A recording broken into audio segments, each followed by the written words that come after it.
Hi friends, అందరికీ నమస్కారం. Welcome to our channel.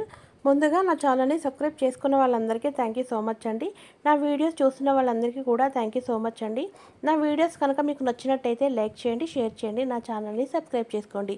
ఈరోజు వీడియోలోకి అయితే వెళ్దాం. ఈరోజు వీడియోలో నేనైతే మామిడికాయ పచ్చడిని చేస్తున్నాను. అయితే దీనికోసం 2 మామిడికాయలను తీసుకొని శుభ్రంగా కడుక్కొని మామిడికాయలను అయితే ఒక క్లాత్తో తుడుచుకోవాలి. తడి లేకుండా తుడుచుకోవాలి. ఈ మామిడికాయలు చాలా పుల్లగా ఉన్నాయి. అంతేకాకుండా పిక్క కూడా కట్టింది. మామిడికాయలను అయితే ఇలా చిన్న ముక్కలుగా కట్ చేసుకొని అయితే పెట్టుకోవాలి. నేను మామిడికాయ చిన్న ముక్కల పచ్చడి అయితే చేస్తున్నాను. మామిడికాయ ముక్కలు కట్ చేసుకొని పక్కన పెట్టుకున్నాం కదా. ఇప్పుడు స్టవ్ ఆన్ చేసుకొని స్టవ్ పైన ఒక కడాయిని పెట్టుకొని 1/2 టీ స్పూన్ మెంతులు, 1/2 టీ స్పూన్ జీలకర్ర వేసుకొని దోరగా వేయించుకోవాలి. ఈ జీలకర్ర మెంతులు మొత్తం వేగిన తర్వాత ఒక స్పూన్ ఆవాలను వేసుకొని వేయించుకోవాలి. ఈ కడాయికి ఉన్న వేడితోటే వేగిపోతాయి. మళ్ళీ సపరేట్గా వేయించుకోవాల్సిన అవసరం అయితే లేదు. ఇప్పుడు అవి పక్కన పెట్టుకొని స్టవ్ పైన మళ్ళీ కడాయిని పెట్టుకొని ఆయిల్ని అయితే వేసుకోవాలి. ఆయిల్ వేడెక్కిన తర్వాత 1/2 టీ స్పూన్ ఆవాలు, 1/2 టీ స్పూన్ జీలకర్ర, 2-3 ఎండుమిర్చిలు వేసుకొని వేయించుకోవాలి. ఇవన్నీ వేగిన తర్వాత స్టవ్ ఆఫ్ చేసుకొని ఆయిల్ మొత్తం చల్లారి పెట్టుకోవాలి. ఈలోపు ఈ జీలకర్ర, మెంతులు, ఆవాలు కూడా చల్లారిపోయాయి కదా. ఇవైతే ఒక రోల్లో వేసుకొని మెత్తని పొడిలాగా చేసుకోవాలి. మిక్సీలోనైనా వేసుకోవచ్చు. నేను కొన్నే ఉన్నాయి కదా అన్నట్టుగా నేనైతే చిన్న రోల్లో దంచుకుంటున్నాను. ఇవైతే మెత్తగా పొడి చేసుకున్నాం కదా. ఇవి పక్కన ఒక బౌల్లో వేసుకొని ఇప్పుడు 2 ఇంచుల అల్లం, 10 నుంచి 15 వరకు వెల్లుల్లి రెబ్బలను అయితే తీసుకోవాలి. ఇలా అల్లం వెల్లుల్లి పేస్ట్ని అయితే దంచుకోవాలి. ఇలా దంచుకొని రెడీగా పెట్టుకోవాలి.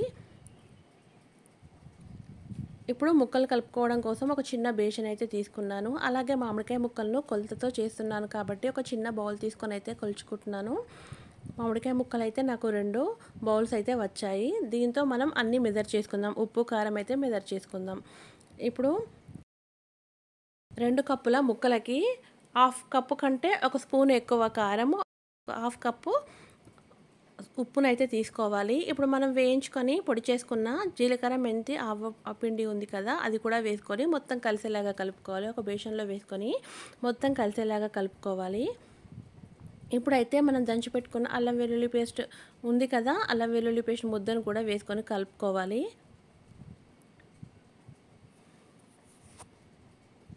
అల్లం వెల్లుల్లి పేస్టు, కారము, ఉప్పు, ఆవపిండి వేసుకున్నాం కదా. ఇవి మొత్తం కలిసేలాగా కలుపుకున్న తర్వాత కట్ చేసి పెట్టుకున్న మామిడికాయ ముక్కలు కూడా వేసుకొని ఈ ఉప్పు, కారం, ఆవపిండి మొత్తం ముక్కలకు పట్టేలాగా బాగా కలుపుకోవాలి. స్పూన్తో కలుపుకున్న దానికంటే చెయ్యితో కలుపుకుంటే ముక్కలకు మంచిగా పడుతుంది కదా అనేసి నేనైతే చెయ్యితో కలుపుకుంటున్నాను. కావాలంటే స్పూన్తోనైనా కలుపుకోండి. మొత్తం కలిసేలాగా కలుపుకున్న తర్వాత ఆయిల్ చల్లారిన తర్వాత వేసుకోవాలి. వేడి నూనెను వేసుకోకూడదు. చల్లారిన తర్వాత మాత్రమే వేసుకోవాలి. ఆయిల్ని కూడా వేసుకొని మొత్తం కలిసేలాగా కలుపుకోవాలి. ఇది వేడివేడి అన్నంలో నెయ్యి వేసుకొని తింటే చాలా బాగుంటుంది ఈ చట్నీ అయితే. ఇంతేనండి, ఇలా చేసుకుంటే మామిడికాయ చిన్న ముక్కల పచ్చడి అయితే రెడీ అయిపోతుంది. మీరు కూడా తప్పకుండా ట్రై చేయండి. ఈ మామిడికాయ చిన్న ముక్కల పచ్చడి అయితే చాలా రుచిగా ఉంటుంది. సింపుల్గా ఇలా చేసుకోవచ్చు. ఇప్పుడైతే కోల్డ్ కాఫీని ఎలా చేసుకోవాలో చూద్దాం. ఇప్పుడు సమ్మర్ కదా, మనకు కాఫీ, టీలు వేడివేడిగా అస్సలు తాగాలనిపించదు. అలాంటప్పుడు ఇలా కోల్డ్ కాఫీని తయారు చేసుకోండి, చాలా బాగుంటుంది. ప్రాసెస్లోకి అయితే వెళ్దాం. ముందుగా ఒక మిక్సీ జార్ తీసుకొని ఒక గ్లాసు కాచి చల్లార్చుకొని ఫ్రిడ్జ్లో పెట్టుకున్న పాలనైతే వేసుకోవాలి. 2 స్పూన్ల కాఫీ పౌడర్ని, టేస్ట్కి సరిపడా చక్కెరని, 4-5 ఐస్ క్యూబ్స్ని అయితే వేసుకోవాలి.